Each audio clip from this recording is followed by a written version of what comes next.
Una orquesta bien dirigida es un placer para los sentidos y algo inspirador.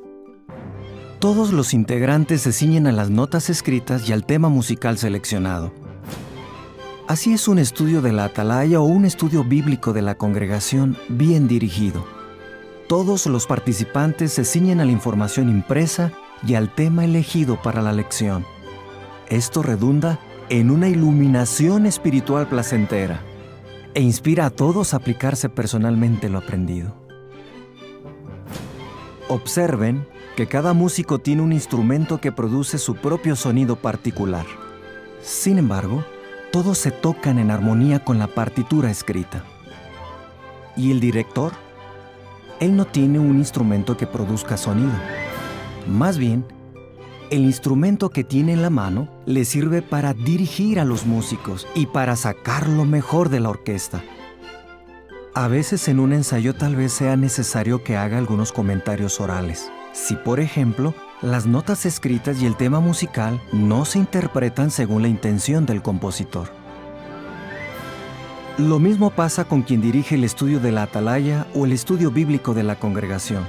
Realmente, él no es uno de los músicos. No tiene un instrumento musical. Este hecho recalca la necesidad de que limite sus comentarios a aquellos que sean indispensables para dirigir la lección y lograr su objetivo. Con habilidad, debe lograr que el auditorio capte el tema y el tono de la información, según la intención del esclavofil.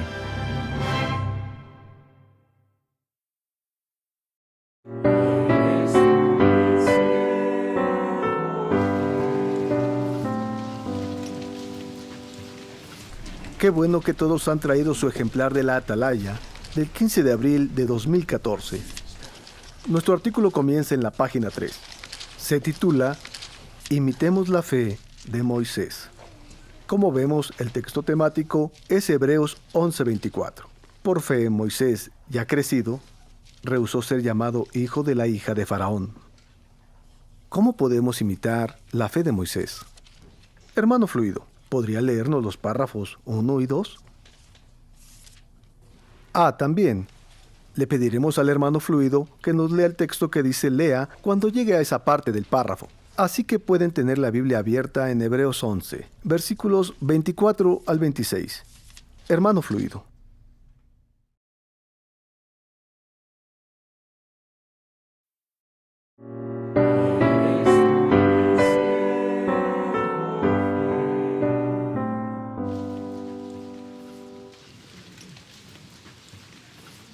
Qué bueno que todos han traído su ejemplar de la atalaya del 15 de abril de 2014.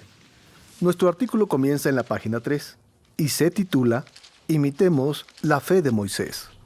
El texto temático es Hebreos 11:24, que dice: Por fe, Moisés, ya crecido, rehusó ser llamado hijo de la hija de Faraón. Como se nos señala en la página 2, en los artículos de esta semana y la próxima, veremos cómo podemos demostrar una fe como la de Moisés. ¿Qué lecciones aprendemos personalmente de él? Las preguntas de repaso de la página 3 corresponden a los 3 subtítulos. La primera, ¿qué nos enseña el ejemplo de Moisés sobre la diferencia entre los tesoros materiales y los espirituales? Ese es un concepto en el que nos conviene meditar a menudo en nuestra vida. La segunda, ¿qué nos enseña su ejemplo sobre la ayuda que Jehová nos da para cumplir nuestras asignaciones? Busquen 4 formas como Jehová lo hace. Y el tercer punto clave es la importancia de mirar atentamente al premio. Veremos estupendas maneras de mantener nuestra esperanza bien clara en la mente. Aprovechemos pues al máximo el ejemplo de Moisés. Hermano Fluido, por favor, lea los párrafos 1 y 2. Moisés sabía lo que Egipto podía ofrecer. Pertenecía a la casa real y conocía las mansiones de los ricos. Fue instruido en toda la sabiduría de los egipcios, que seguramente incluía astronomía, matemáticas, arquitectura y otras ciencias y artes. Tenía a su alcance riquezas, poder y privilegios con los que un egipcio común tan solo podía soñar. Aún así, a la edad de 40 años, tomó una decisión que debió dejar perpleja a la familia real que lo había adoptado. Ni siquiera eligió la vida normal de cualquier egipcio, sino una vida junto a esclavos. ¿Por qué? Porque tenía fe. Gracias a esa fe, vio más allá del mundo material que lo rodeaba. Como era un hombre espiritual, tuvo fe en aquel que es invisible, Jehová, y en que Él cumpliría sus promesas. Gracias, hermano Fluido. Tenemos que leer un texto. Así que antes de hacer la pregunta, ¿hay un voluntario que desee leer Hebreos 11, 24 al 26? Sí, hermano Jones. ¿Lo lee, por favor?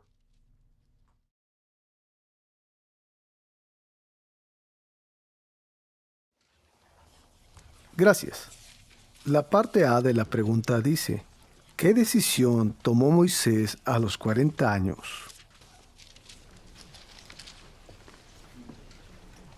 Primero la hermana Berman, y luego oiremos lo que el hermano Banda tenga que añadir.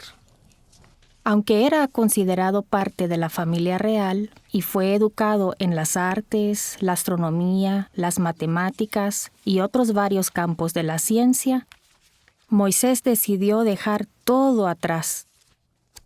Y no para vivir como un egipcio común y corriente, sino que eligió vivir entre los esclavos de Egipto.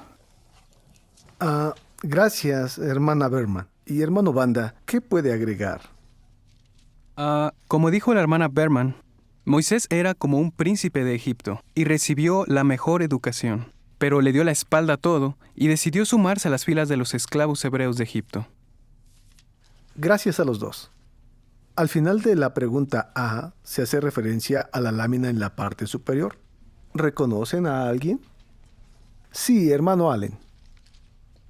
El que lleva la prenda real es Moisés a los 40 años, que le está dando la espalda a la sabiduría y prominencia de Egipto. Y su expresión es como la de alguien que dice, esto ya no es lo que quiero en la vida, me largo de aquí. Sí, gracias. Hermanos, miren más de cerca esta lámina. ¿Alguien sabe qué es ese gráfico sobre la mesa?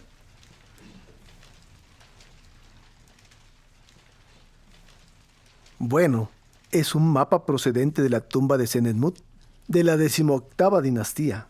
Se trata de una carta astral y un calendario de esa era. Pero la verdad es que la astronomía egipcia comenzó en tiempos prehistóricos, en el periodo conocido como la era predinástica.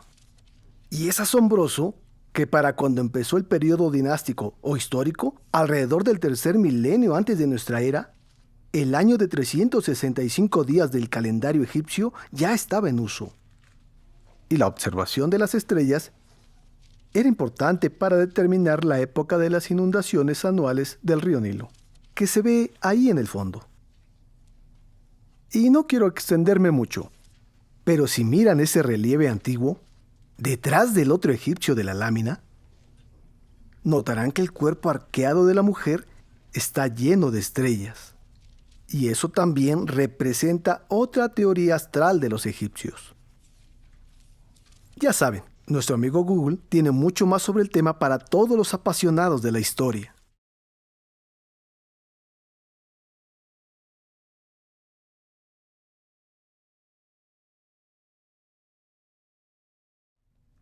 El que lleva la prenda real es Moisés a los 40 años, que le está dando la espalda a la sabiduría y prominencia de Egipto. Y su expresión es como la de alguien que dice, esto ya no es lo que quiero en la vida, me largo de aquí. Sí, eso capta muy bien la idea central de esta ilustración. Muchas gracias, hermano Allen. Al hacer la parte B de la pregunta, sería bueno recordar que el objetivo del primer comentario es dar una respuesta breve y muy directa a la pregunta. ¿Quién puede hacer esto al responder a la pregunta? ¿Por qué eligió Moisés sufrir con el pueblo de Dios? El hermano French nos dará la respuesta directa. Tuvo fe en aquel que es invisible. Ha dado justo en el clavo. Muchas gracias, hermano French. Antes de pedir más comentarios, ¿Quién nos lee Hebreos 11, versículos 24 al 26? Hermano Gómez, adelante, por favor. Por fe Moisés, ya crecido, rehusó ser llamado hijo de la hija de Faraón, escogiendo ser maltratado con el pueblo de Dios, más bien que disfrutar temporalmente del pecado, porque estimaba el vituperio del Cristo como riqueza más grande que los tesoros de Egipto, porque miraba atentamente hacia el pago del galardón. El versículo 24 es nuestro texto temático. Pero ¿cómo apoyan estos versículos las ideas destacadas en los dos primeros párrafos? Hermano Pérez. En las primeras 3 palabras del versículo 24 está la clave de la lección. Dice allí: por fe Moisés escogió dejar la vida de príncipe para servir con el pueblo de Jehová. Estaba centrado en las riquezas espirituales y no en los tesoros de Egipto. Excelente. El principio de estos versículos constituye el eje de toda esta lección.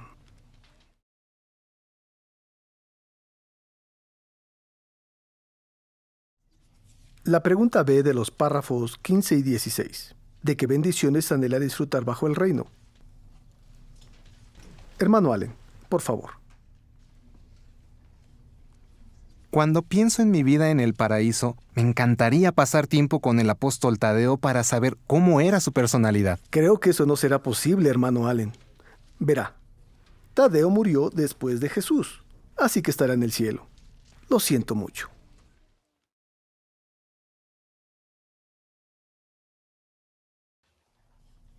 Cuando pienso en mi vida en el paraíso, me encantaría pasar tiempo con el apóstol Tadeo para saber cómo era su personalidad.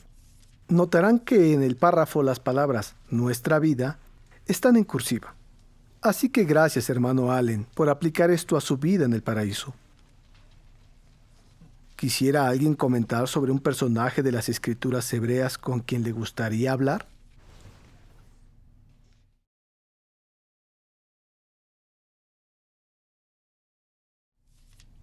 ¿Quisiera alguien comentar sobre un personaje de las escrituras hebreas con quien le gustaría hablar?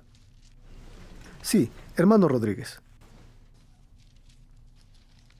A mí me gustaría tener una conversación con Jonás, para ver qué hizo con su vida después de lo que le pasó con la calabaza vinatera. Sí, sería muy bueno hablar con Jonás, sobre todo porque su relato termina tan de repente. Hermanito Boden, ¿qué te gustaría hacer a ti? Quiero aprender mucho de todos los animales y saber por qué hacen algunas cosas tan chistosas. Así que, ¿quieres saber de los animales que hacen cosas chistosas? Muy bien. Ahora el pie de foto de la página 6 nos remite al párrafo 16. ¿Quisiera alguien hacer un comentario sobre lo que se ve en la lámina? Hermana Lamas.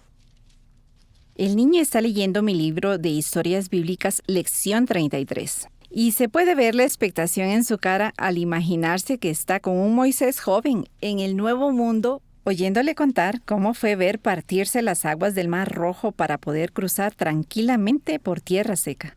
Sí, me fijé en que la barba de Moisés no está blanca, como normalmente lo pintan en el Mar Rojo. Y es porque el jovencito se está imaginando su vida futura en el paraíso, donde Moisés volverá a ser joven y vigoroso.